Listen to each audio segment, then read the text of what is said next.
Shalom, shalom, frères et sœurs. Tout dépend de l'heure à laquelle vous regardez cette vidéo. Nous sommes là pour vous et nous voulons pas que vous manquiez les prochaines vidéos qui vont suivre.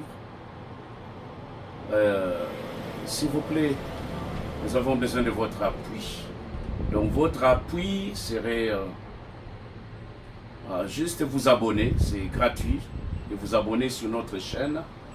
Car cette chaîne est là pour vous promouvoir des informations quotidiennes, pourra être préventif, social, culturel et tout ce qui est spiritualité surtout, ce que nous savons mieux faire, et donc le partage de la parole, des informations bibliques et autres. Voilà pourquoi nous sommes là. Donc veuillez nous soutenir s'il vous plaît en vous abonnant. C'est très gratuitement de vous abonner sur notre chaîne, d'aimer cette vidéo afin que la vidéo soit proposée vraiment à une grande masse. Partagez, n'oubliez pas de partager, que votre ami, votre bien-aimé, quelqu'un d'autre puisse aussi être informé ou écoute ce message qui est très important, très capital. Ce sont des choses qu'on ne prêche pas souvent dans nos églises, que nous voulons relever ici, des points qui sont pertinents mais négligés. Alors, puisque nous voyons la plupart aujourd'hui de nos églises ne prêchent que de prospérité, de bénédictions et autres. Et voilà, nous sommes là donc pour vous informer sur ces points. Aujourd'hui, nous allons parler de la foi chrétienne face aux défis modernes. Oui, les défis modernes sont là. Nous ne pouvons pas éviter, nous vivons dans ce monde, dans cet univers qui est corrompu, qui a beaucoup de choses que nous devons faire face. Mais en étant chrétiens, donc, nous ne sommes pas non plus épargnés. Donc, c'est pour éclaircir, pour éviter aussi d'être toujours dans les pièges et de tomber dans ces erreurs, que nous voulons aussi encore faire ces points. Alors, aidez-nous s'il vous plaît à maintenir cette vidéo à la hauteur. Vous savez, YouTube ne va pas proposer cette vidéo si elle n'est pas aimée. Donc, n'oubliez pas d'accrocher sur Lincoln, like, aimer, et partager l'émission et puis vous abonner. Surtout, ce que j'attire votre attention, c'est que nous voulons nous familiariser avec vous pour nous aider à aller plus loin dans nos recherches, de voir ce que vous voulez entendre et ce que vous voulez, vous préférez discuter ou être informé, quelles sortes de sujets qui sont pertinentes pour vous, selon vous. Donc nous aider à commenter. N'oubliez pas de commenter. Faites un petit commentaire.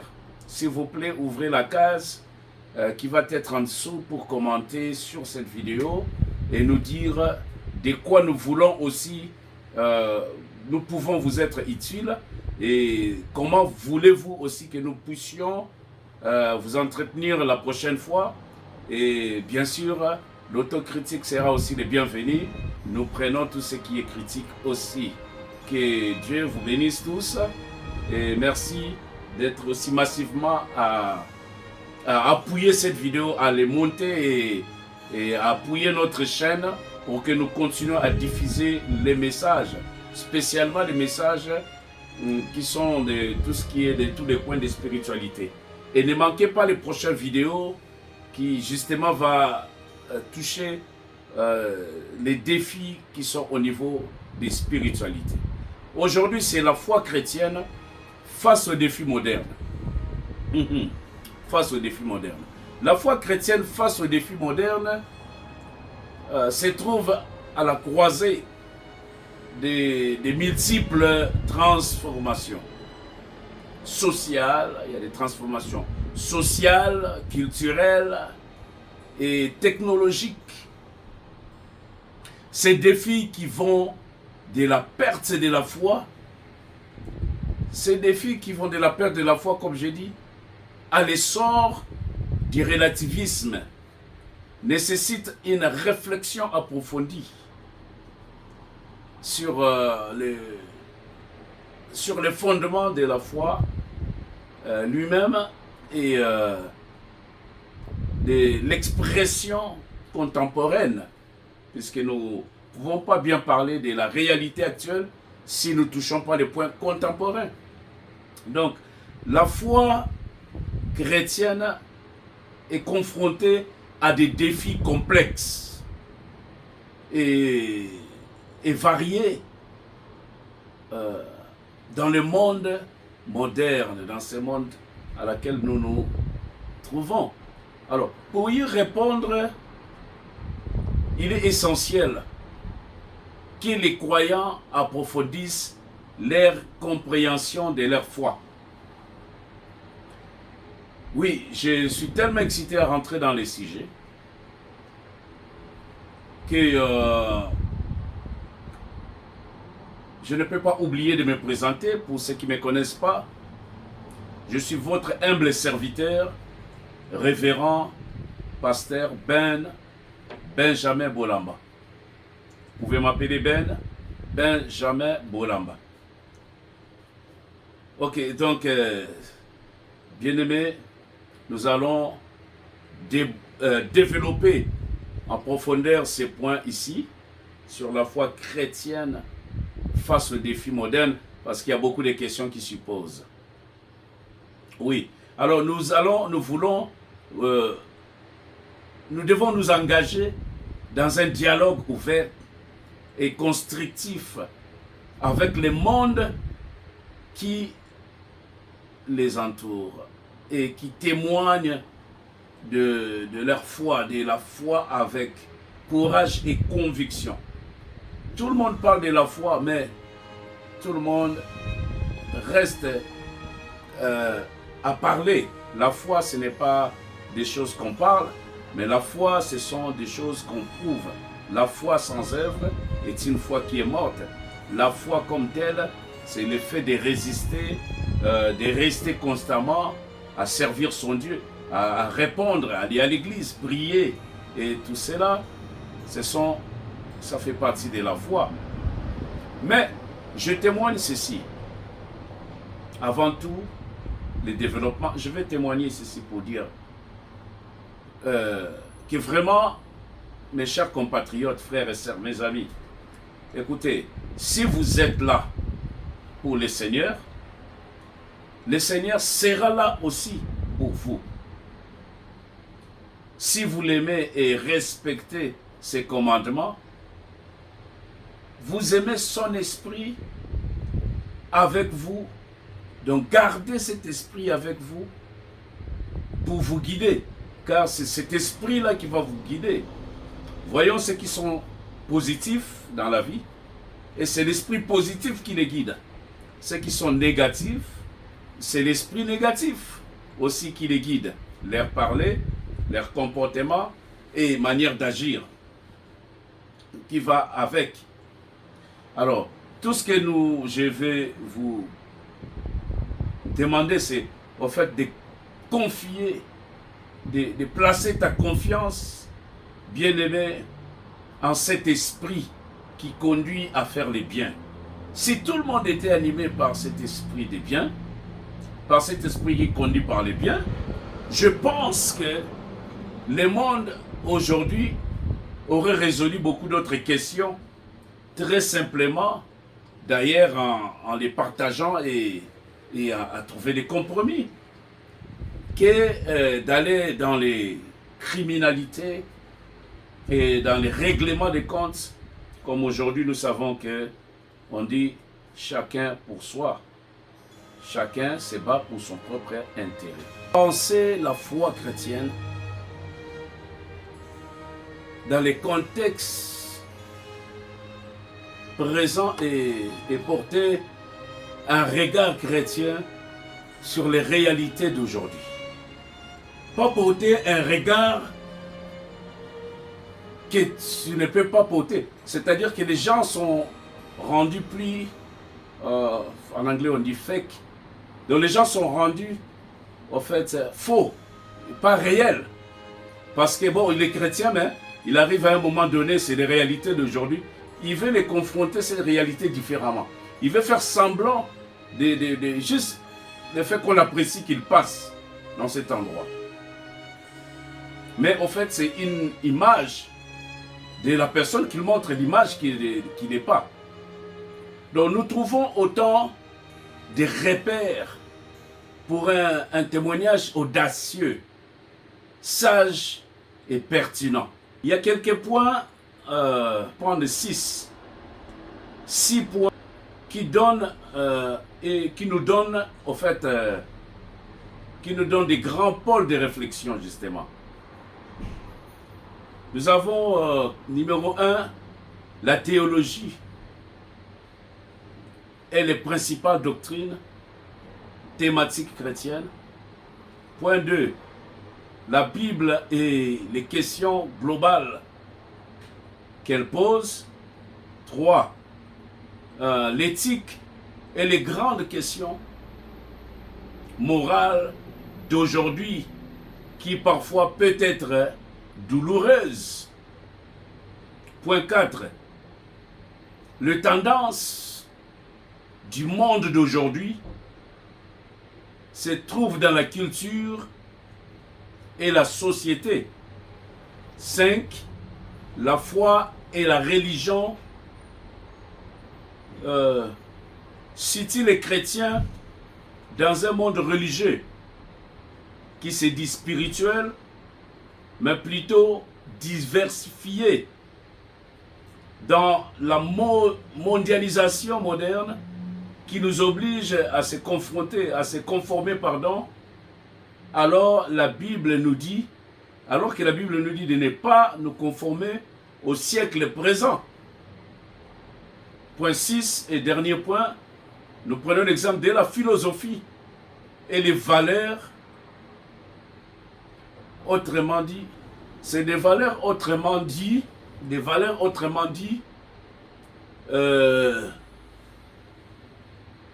grandes, courantes qui façonnent la pensée et nos comportements. Nous allons maintenant essayer de développer en fait cette introduction. Nous allons le développer. Restez avec moi jusqu'à la fin parce que c'est un très bon message.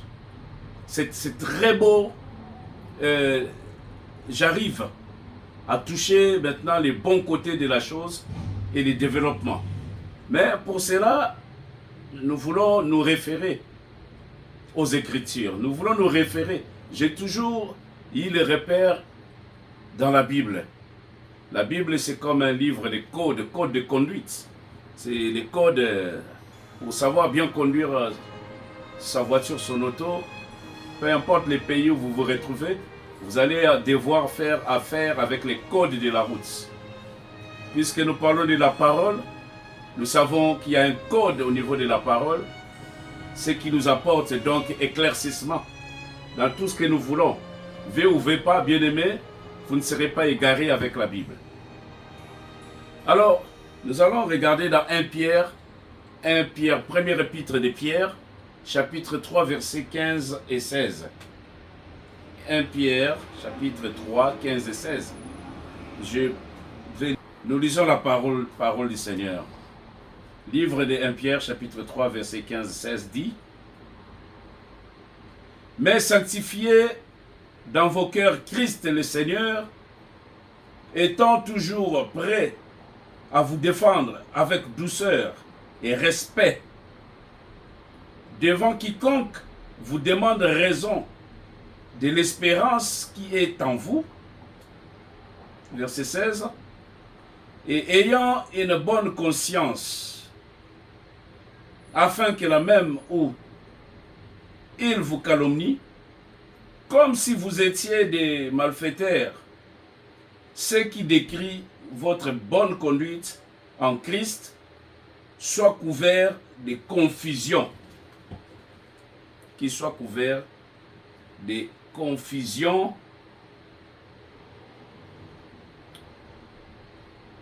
Bien-aimé dans le Seigneur, parole du Seigneur.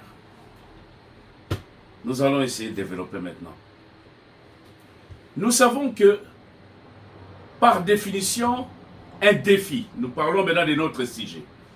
Un défi, c'est l'action d'affronter quelqu'un ou quelque chose. Un challenge, lui, est une situation difficile se présentant à quelqu'un ou à un groupe et constituant pour lui un défi à relever, une bataille, une attaque, une épreuve. Il y a des questions relevées sur cette définition. Il y a des questions. Oui, je vais poser ces questions. Parce que ce sont des questions qu'on se pose.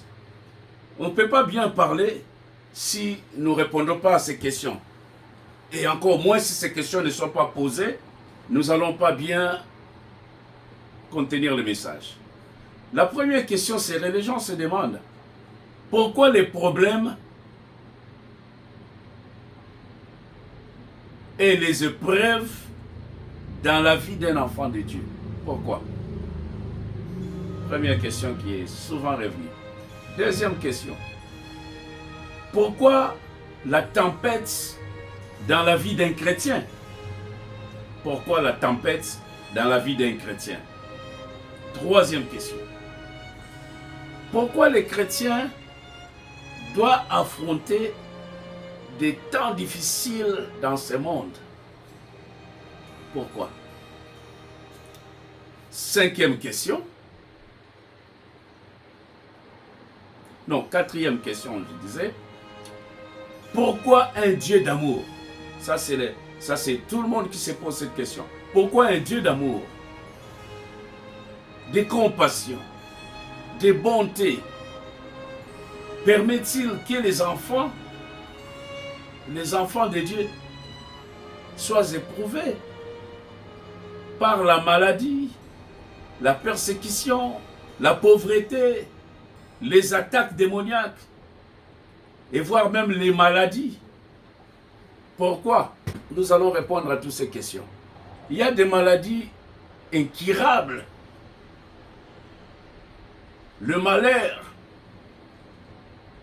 la douleur, on trouve ça aussi auprès des enfants de Dieu. Comme c'était dans les questions, pourquoi Dieu permet cela? Nous allons approfondir notre message. Bien-aimés, restez avec nous. Jérémie interpella Dieu en disant, Jérémie a dit ceci: pourquoi ma souffrance est-elle continuelle? Pourquoi ma plaie est-elle douloureuse? Pourquoi? Pourquoi? Beaucoup de séries de pourquoi nous nécessitent le parce que. C'est là où nous allons y arriver maintenant. Ce message ou enseignement, mes très chers compatriotes, bien-aimés, frères et sœurs, ça va nous apporter, c'est pour nous apporter une lumière dans nos questions. Regardons ce que Dieu a dit dans ces textes de Matthieu. Matthieu, chapitre 8, versets 23 à 26. Dans ma Bible, il y a un thème. Un thème qui dit « Tempête apaisée ». Tempête apaisée. Verset 23. Il monta dans la barque et ses disciples les suivirent. Et voici, il s'éleva sur la mer une si grande tempête que la barque était couverte par les flots. Et lui, il dormait. 25. Les disciples s'étant approchés, les réveillèrent et dirent: Seigneur, sauve-nous, nous périssons. Verset 26, enfin, il leur dit: pourquoi avez-vous peur, gens de peu de foi? Alors il s'éleva, menaça les vents et la mer, et il y eut un grand calme. Il y eut un grand calme. Le calme est rentré. Il a menacé les vents. De qui nous parlons ici? Ici, nous parlons de Jésus. La Bible nous parle de Jésus. C'est vrai, bien-aimé. Il y a une première position. C'est toujours dans les 4 points. C'est ça qui va répondre dans ces 4 questions que nous avons posées. La première, ça, je vais appeler ça comme des positions. Première position. Dans la première position, nous voyons que la présence de Jésus dans la vie d'un chrétien n'empêche pas que la tempête et les défis lui arrivent. Puisque ça, c'était les disciples de Jésus lui-même qui étaient dans la barque. Et ils devaient traverser dans l'autre bord. Déjà, l'embarquement était très compliqué, difficile, mais ils ont embarqué dans la barque avec Jésus. Et aussitôt, le vent s'est soulevé. La tempête. Voilà. C'est de là où nous sommes. Donc nous disons qu'à la première position, les épreuves et la tempête, ce sont des défis aussi qui ne peuvent pas s'empêcher de venir. Vu que même si Jésus est avec vous, avec un chrétien. Oui, parce qu'il y a beaucoup de chrétiens. Oh, mais pourquoi? Moi, je suis avec Jésus. Moi, j'ai pris Dieu. Moi, je vais à l'église. Moi, je suis serviteur de Dieu. Et comment toujours Dieu me laisse comme ça? Je suis tenté. Il y en a qui disent, ah, Dieu a choisi d'autres personnes, ne m'a pas choisi moi. Oh, moi, Dieu aime d'autres personnes, pas moi. Oh, les autres sont favorisés par moi. Toujours les mêmes questions, les défis. Deuxième position, nous verrons que justement, c'est les épreuves et tempêtes qui nous approchent du Seigneur. Ah oui, c'est ça qui nous fait approcher du Seigneur. Ah oui, il faut que peut-être cette situation-là t'arrive pour que tu commences à prier sérieusement. Il faut peut-être que tel problème arrive pour que tu prends conscience et tu te rends compte qu'il faut que je me confie à Dieu, que je puisse avancer, chercher Dieu. Lorsque tout est beau, la vie est belle, on abandonne, on relaxe. Mais lorsqu'il y a des difficultés, c'est là que les gens cherchent maintenant à se battre, on cherche à connaître Dieu. Alors, donc, troisième position, ici, que la tempête relève la puissance et la grandeur du Seigneur dans nos vies, justement. Parce que c'est là que nous allons approfondir des jeûnes, des prières, toutes sortes de recherches, des maîtrises et on devient sérieux. Et donc, ça va nécessiter maintenant quoi? La grandeur. C'est là où Dieu va venir vouloir se manifester. C'est là où nous mettons Dieu à l'épreuve. Alors, quatrième position, ce n'est pas la tempête qui peut nous renverser notre barque tant que Jésus est avec nous. Tant que Jésus est avec toi, la barque ne peut pas se renverser. C'est impossible. Parce que Jésus lui-même est là. D'ailleurs, il dormait.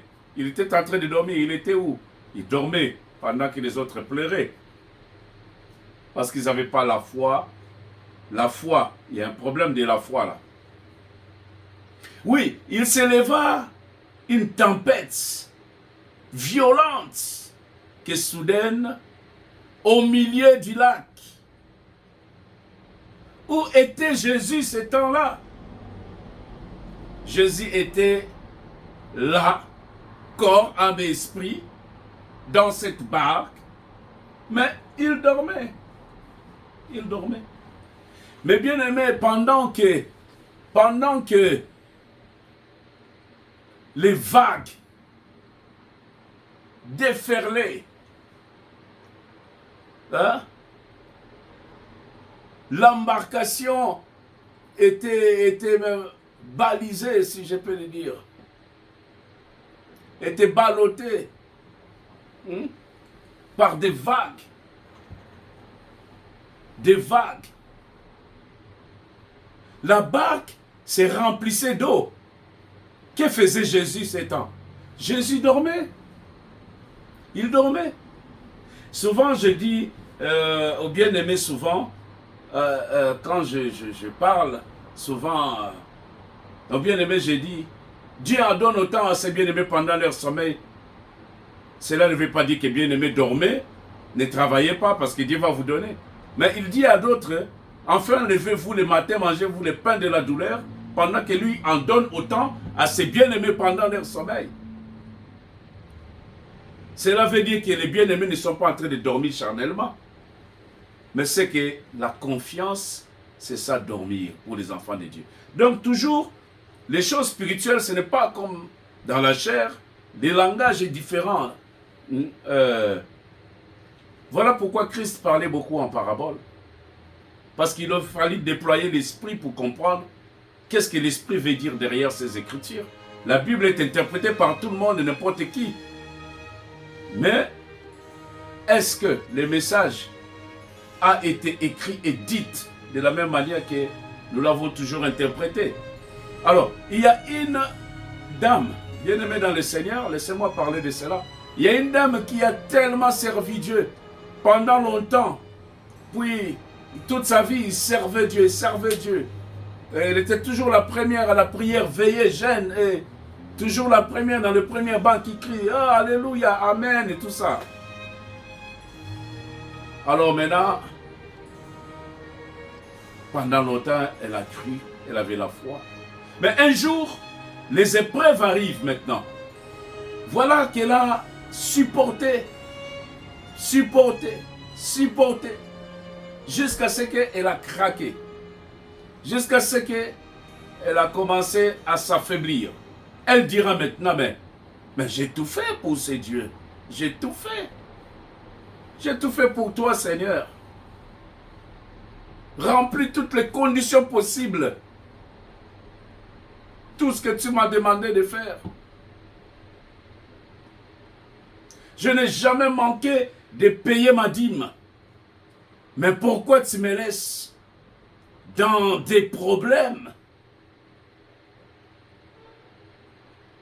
Ah, la dame a dit non, ça suffit aujourd'hui. Vous savez, c'est la même façon que les amis de Job et la femme de Job même disaient à Job, a dit, insulte ces dieux-là et puis meurs. Parce que, où est-il? Lorsque Job était attaqué par les diables. Vous voyez, mes bien-aimés, ici, que quand ça arrive à nous les chrétiens, ça arrive aux enfants de Dieu, ceux qui vont à l'église là, oh, tout est beau, joli. Mais quand les épreuves arrivent, c'est là où les gens lâchent. Oh, il faut les épreuves pour passer dans l'autre bord. Pour ouvrir des portes, des bénédictions, ils voulaient entendre parler des bénédictions. Mais comment arriverez-vous à la bénédiction si vous ne passez pas dans l'autre bord, si vous n'ouvrez pas la porte? C'est comme les disciples dans la barque, dans l'eau. S'ils ne passaient pas dans l'autre bord, ils allaient finir là. Si tu ne passes pas, tu finis là. Même Jésus a été amené à la montagne pour être tenté par le diable. Ça veut dire que la tentation est une vertu, est quelque chose que tu ne peux pas échapper. Qu'il faut passer par là, justement. Oui, tu ne peux pas avoir étudié et passer à l'école tout ton temps, je ne sais pas, 3 ans, 4 ans, 5 ans, 6 ans, combien d'années d'études, peu importe que tu as passé, et être gradué, avoir un diplôme ou un certificat, sans passer par les épreuves. Tu dois passer aux examens. Voilà. C'est ça les examens pour les chrétiens. Donc maintenant, la dame commençait à énumérer. Mais moi, j'ai payé les dîmes, la dîme, j'ai payé. Je n'ai pas manqué de payer ma dîme, les offrandes. J'étais là à aider l'église et tout ça là, tout, et Dieu. Maintenant, j'ai plein de problèmes. Maintenant, moi, à mon tour, il n'y a personne qui m'aide. Et moi, et Dieu. D'ailleurs, elle a voulu amener, elle a dit, je vais amener Dieu à la cour. La dame est partie voir le juge pour vouloir amener Dieu à la cour. Oh, mais le juge dira, mais non, madame, ce procès ne peut pas avoir lieu. La cour ne peut pas prendre votre accusation. On ne peut pas accuser Dieu. Non, Dieu n'est pas... On ne peut pas amener Dieu à la cour. Non, le juge a dit non, que ce procès ne peut pas avoir lieu, car Dieu n'est pas une personne reconnue comme ça. Comment vous avez pris Dieu? Comment vous considérez Dieu? Quelle est votre considération auprès de Dieu? Comment vous estimez Dieu? Qu'est-ce que d'autres pensaient que Dieu c'est leur grand-père même? Bien qu'on le demande matin, midi, soir, il ne se fatigue pas, mais ce n'est pas notre grand-père. Sauf que nous sommes créés à son image. Écoutez ceci, bien-aimés. Mais bien-aimés, la présence de Jésus ne vous épargne pas des défis et des challenges dans ce monde. Alors, quelle que soit votre relation avec le Seigneur, votre engagement dans les œuvres de Dieu, votre niveau spirituel, votre titre, je ne sais pas, pasteur, bishop, prophète, apôtre, évangéliste, peu importe quel est votre titre que vous vous mettez, où vous avez passé, vous avez mérité. Mais en tant que chrétien, nous affronterons des épreuves. La Bible dit dans 2 Chroniques chapitre 19 verset 4 que ici on nous a parlé de l'histoire de Josaphat. Josaphat, au verset 20, il fit l'objet d'une attaque de questions qui soulève, rendent nécessaire une double démarche. Dieu a sémé, nous parlons de Josaphat ici, Dieu a sémé la confusion parmi les ennemis de Josaphat qui vont s'entretuer eux-mêmes. Quelle que soit l'épreuve, il est très important de vous rappeler que notre Dieu a les derniers mots. C'est Dieu qui a les derniers mots, mes bien-aimés. Ce n'est pas ni ton grand-père, ta grand-mère, ton père, ta mère, ton frère, ta sœur, je ne sais pas quoi, qui est votre tuteur ou peu importe. Ni le système de ce monde n'a pas les derniers mots sur quelqu'un, sur votre vie. Quelle que soit l'épreuve, quel que soit, je dis bien, quel que soit le niveau d'épreuve, qui c'est qui a eu le dernier mot dans la vie de Job? Job avait tout perdu. Mais tel qu'il est resté consciemment, il est resté la même personne, dans la même vision. Job ne s'est pas déraillé. Ce qui est difficile et compliqué, de voir que tous ses amis, tout le monde se déraille, tout le monde abandonne, tout le monde t'incite, même et la souffrance s'aggrave, la souffrance est élevée, mais que tu restes constamment dans la réalité qui est la considération que tu as face à ton maître, face à ton Dieu. C'est ça déjà la réussite. C'est que quand tu sais ce que tu vaux, tu sais ce que tu es, ce que tu mérites. Mais c'est comme ça que tu gagnes ton parcours. Alors, Psaume 34-20, Psaume 34-20 dit que les malheurs atteignent souvent les justes, mais l'Éternel en délivre toujours. L'Éternel en délivre toujours. Je déclare, pour aller citer dans ces messages, que grâce à Dieu, tu ouvriras, tu arriveras, à ta destinée, à ta destination. Grâce à Dieu, tu arriveras. Je dis à quelqu'un qui m'écoute, quelqu'un qui comprend, qui accepte, quelqu'un qui a la foi, puisque nous parlons de la foi dans ce monde moderne, dans ce monde actuel. Garder, maintenir la foi. Tout cela, c'était des jalons que j'ai mis ensemble pour construire, pour vous dire ça justement, que le malheur va arriver, mais l'Éternel va délivrer. Personne n'est parfait dans la vie est comme ça. Mais si tu vends ta vie à cause de la souffrance, oui, tu perdras ta vie. Mais tu seras peut-être heureux Tu seras peut-être millionnaire dans cette vie. Mais que arrive-t-il après la mort? Tu n'emportes pas des millions, tu n'emportes pas des maisons que tu as achetées, tu n'emportes pas c'est à quoi dont tu tapes ta poitrine, que tu as l'orgueil. Mais c'est que tu emportes, c'est cette âme, c'est l'âme qui doit être humble, qui doit recevoir. Que c'est ça que Dieu délivre. C'est cette âme-là. Donc, grâce à Dieu, tu arriveras à ta destination, à la restauration. Grâce à Dieu. Si tu gardes ton calme, justement. Si tu ne paniques pas pendant des moments de trouble, les pilotes de ton parcours, les pilotes de mon parcours, comme j'ai toujours l'habitude de dire, c'est mon patron, c'est mon papa. Les pilotes de mon parcours, c'est mon patron, c'est mon papa. Il a l'habitude de gérer des situations. Et ne te laisse pas emporter par la peur. Bien-aimé, notre Dieu est le capitaine de ce monde. Oh oui, personne ne te ment. Ce n'est pas le diable qui est capitaine de ce monde. Il a qu'un petit règne de 1000 ans. Il sera amené au fait.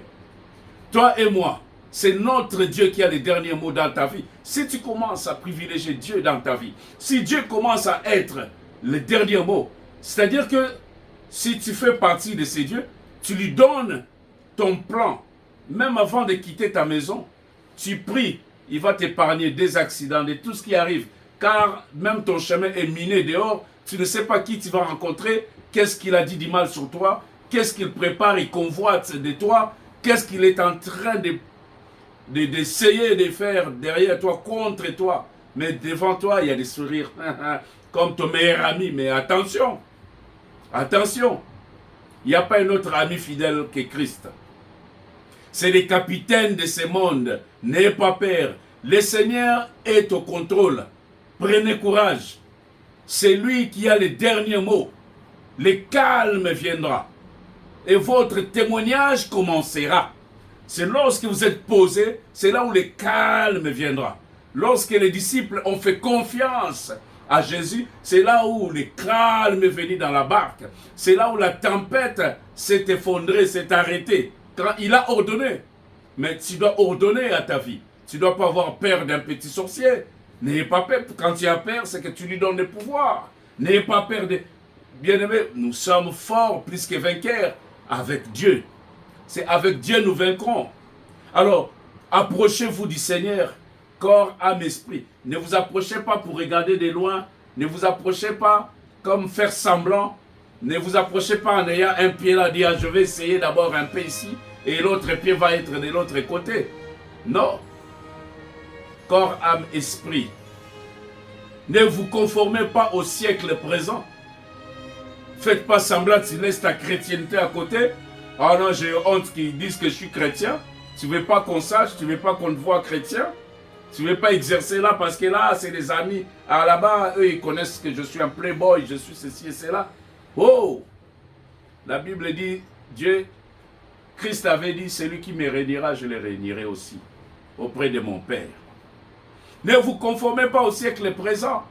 On va vous offrir des technologies, plein de choses ici dans ce monde pour acheter votre foi, pour acheter votre doctrine, pour acheter la méthode dont vous servez Dieu. Beaucoup, plusieurs, ont même l'église, les systèmes, ça devient, je ne sais pas, d'autres c'est devenu, je ne sais pas comment.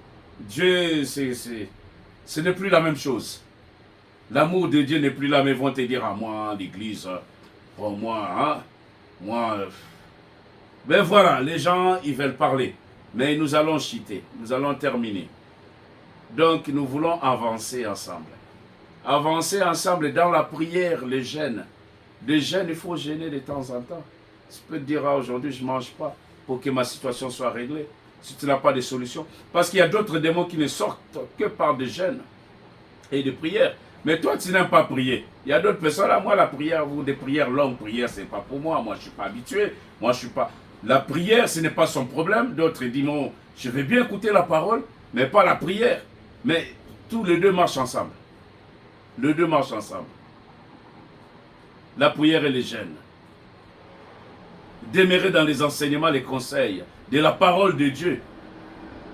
Pas des conseils des charlatans, des vieux là, comme je me rappelle, on était jeunes, on avait toujours un vieux du quartier là, qui en dessous d'un arbre, qui va vous raconter toujours des histoires vers les couchers du soleil, pour passer le temps, et puis avant de vous amener au lit. C'est comme ça que nous autres, on a grandi en Afrique. Donc maintenant, nous sommes là.